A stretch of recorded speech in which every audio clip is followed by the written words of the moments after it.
Salut à tous! Bienvenue sur la chaîne Nouvelles de football Tribune. Et voici pour vous le top 10 des actualités des derniers jours. C'est parti! Cristiano Ronaldo Jr., 14 ans, a reçu sa première convocation en équipe nationale U15 du Portugal et a déjà rejoint ses premières séances d'entraînement. Il joue actuellement dans l'académie des jeunes d'Al Nassr et représentera le Portugal au tournoi Vlatko Marković en Croatie du 13 au 18 mai, où il affrontera le Japon. La Grèce et l'Angleterre. Né aux États-Unis et élevé en Espagne, Ronaldo Jr.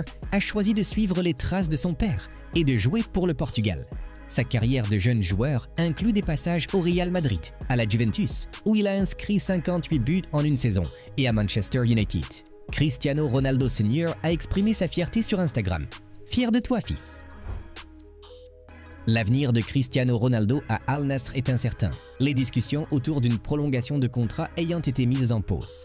Le quintuple Ballon d'Or devait signer un nouveau contrat de 2 ans cet été. Mais une nouvelle saison sans trophée complique les choses, selon Marca. Malgré ses 33 buts en 39 matchs, Al Nassr est tombé à la 4e place du championnat et est hors course pour le titre. Un transfert vers le rival Al Hilal, qualifié pour la Coupe du Monde des clubs, est désormais évoqué. La réaction furieuse de Ronaldo après une récente défaite, 3-2 face à Al Ittihad, aurait déplu aux dirigeants du club, surtout après l'élimination en demi-finale de la Ligue des champions asiatiques. Avec Al Nassr en dehors du top 3, le club et Ronaldo reconsidèrent leurs projets futurs. Parmi les options possibles, un retour au Sporting Lisbonne. D'un autre côté, la participation à la Coupe du Monde des clubs reste une question ouverte dans le football saoudien.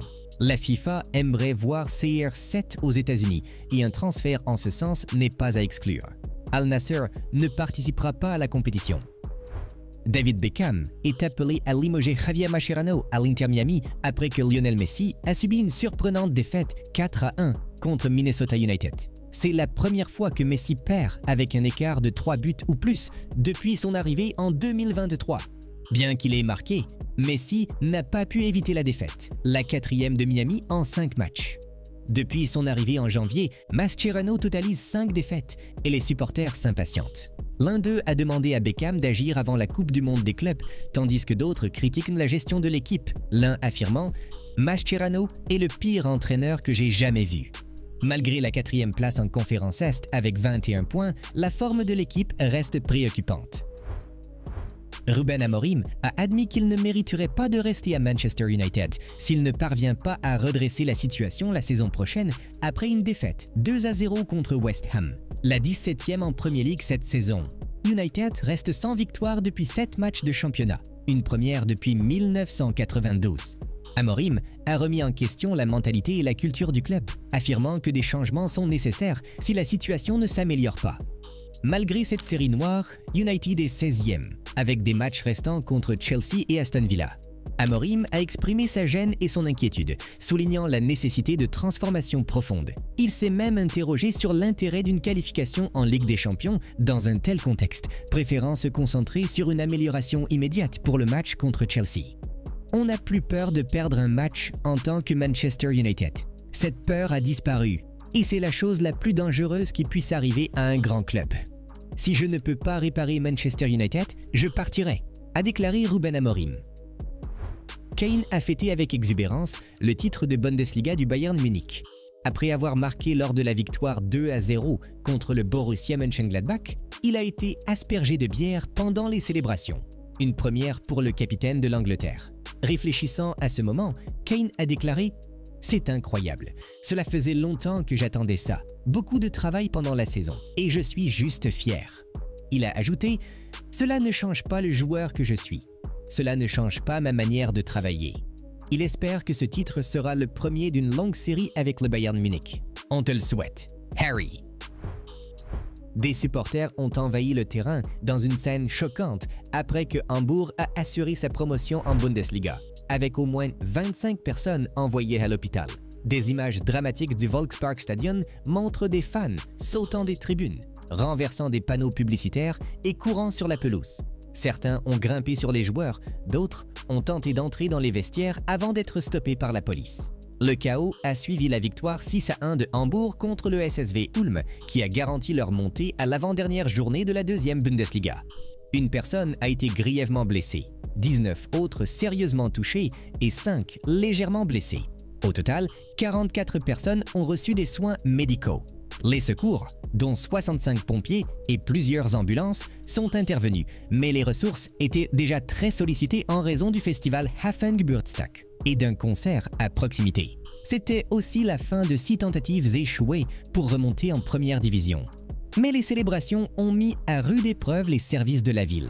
Trent Alexander-Arnold a été hué par une partie des supporters de Liverpool lors du match nul 2-2 contre Arsenal, le 11 mai 2025 à Anfield.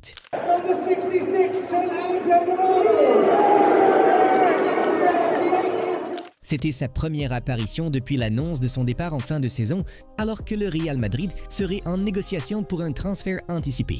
Lors de son remplacement, à la 66e minute, des sifflets ont retenti dans les tribunes, accompagnés de chants en faveur de Steven Gerrard et Connor Bradley. Sa prestation a également été critiquée après une erreur défensive ayant conduit à l'égalisation d'Arsenal. Après le match, son coéquipier Andy Robertson a exprimé sa déception face à la réaction des fans, soulignant les contributions et l'héritage de Trent au sein du club. L'incident a relancé le débat sur le traitement réservé aux joueurs locaux et les attentes qu'on place sur eux. Barcelone a remporté un classico palpitant face au Real Madrid sur le score de 4-3 le 11 mai 2025 au stade de Montjuïc, se rapprochant ainsi du titre en Liga. Le Real avait pris un avantage rapide grâce à un doublé de Kylian Mbappé, 5e et 14e minute. Eric Garcia, 19e, Lamine Yamal, 32e et Rafinha, 34e, 45e, ont permis au Barça de mener 4-2 à la mi-temps. Mbappé a inscrit un triplé à la 70e minute, ramenant le score à 4-3.